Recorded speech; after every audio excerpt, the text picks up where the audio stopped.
Maladie auto-immune rare, la sclérodermie touche entre 8 000 et 12 000 personnes en France. C'est une maladie grave dont l'une des complications viscérales fréquentes est l'atteinte des poumons. De fait, les patients concernés font aussi partie de ceux considérés comme particulièrement vulnérables face à la Covid-19 qui, rappelons-le, court toujours. On en parle justement aujourd'hui avec le professeur Éric Achoula du CHU de Lille. Bonjour professeur. Bonjour. Alors professeur, pour commencer, est-ce que vous pourriez me donner une explication simple de ce qu'est la sclérodermie et de qui est concerné par cette maladie rare? Eh bien, la sclérodermie systémique, c'est l'une des 6 à 7 000 maladies rares qui touchent en France, comme vous l'avez dit, à peu près 8 à 12 000 personnes, donc ça n'est pas rien, mais c'est une des 6 à 7 000 maladies rares. Si on mettait toutes les maladies rares ensemble, c'est 3 millions de personnes en France quand même. Alors, qu'est-ce que c'est la sclérodermie systémique? C'est une des maladies auto-immunes.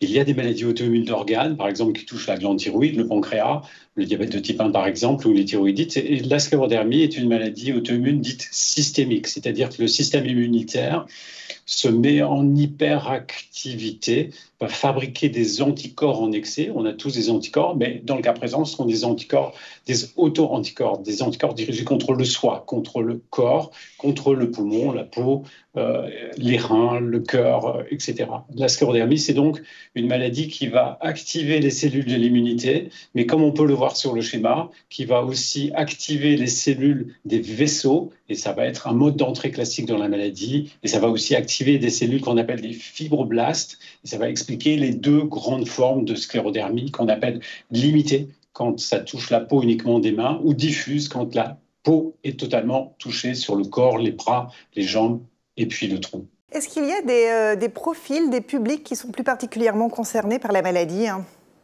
Oui, la sclérodermie systémique débute souvent chez la femme, 9 fois sur 10 c'est une femme, souvent vers 40-45 ans, mais il existe des formes de l'enfant, il existe des formes chez le sujet âgé, et il existe quelques populations à sur-risque de développer une sclérodermie, notamment d'origine professionnelle, ceux qui sont exposés à la silice et ceux qui sont exposés au solvant. D'ailleurs, pour la silice, c'est une maladie professionnelle reconnue comme maladie indemnisable.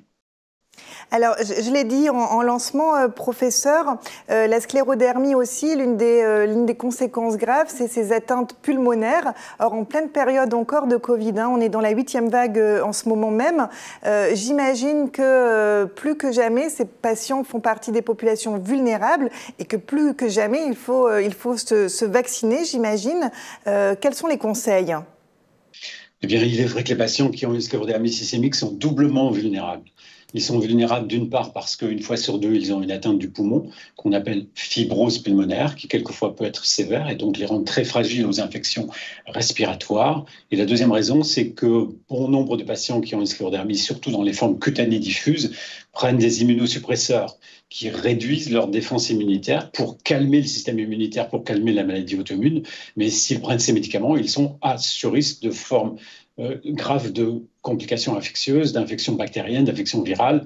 Et c'est donc les deux raisons pour lesquelles on recommande, bien entendu, aujourd'hui à nos patients sclérodermiques, même s'ils ont moins de 60 ans, de faire un deuxième rappel, comme il est aujourd'hui recommandé pour les patients ou les personnes d'ailleurs de la population générale de plus de 60 ans.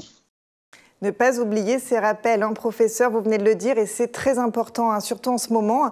Alors, il y a des patients aussi, professeur, qui, malgré un schéma vaccinal complet, ne vont malheureusement pas présenter d'anticorps. Quel suivi, quelle solution pour ces patients en particulier ?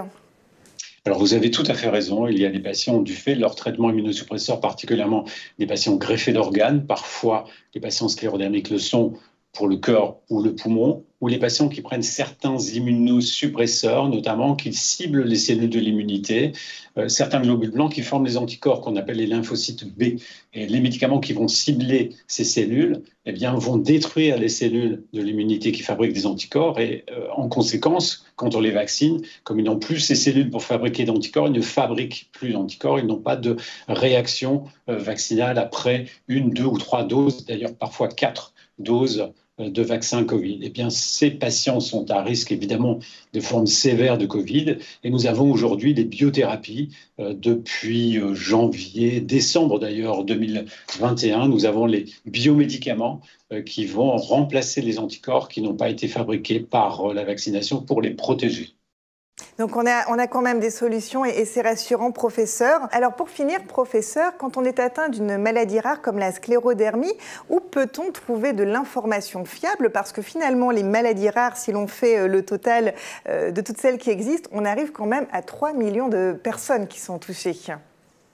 Eh bien, pour ces patients atteints de maladies rares, nous avons en France un plan maladies rares qui a identifié des centres experts sur le territoire national et des filières de santé. Une des filières de santé concerne la sclérodermie, c'est la filière FAI2R, avec une répartition, comme on peut le voir sur l'écran, de centres de référence et de compétences, en tout cas des centres experts sur tout le territoire, c'est-à-dire qu'il n'y a aucun patient atteint de sclérodermie en France qui n'a pas un centre proche de chez lui. Ça, c'est la première source, FAI2R. La deuxième source, c'est l'Association des sclérodermiques de France et leur site internet. Et la troisième source est le PNDS sclérodermie, le protocole national de diagnostic et de soins, qui est la référence pour la prise en charge en France de la sclérodermie systémique. Eh bien, merci infiniment, professeur Achula. Je vous propose de rester avec moi encore quelques minutes pour répondre cette fois à la question la plus posée par les internautes sur la sclérodermie. Alors, les manifestations pulmonaires de la sclérodermie étant finalement assez proches des symptômes de la Covid-19, une toux sèche, persistante, un essoufflement à l'effort, de la fatigue, beaucoup. Comment faire la différence, professeur ?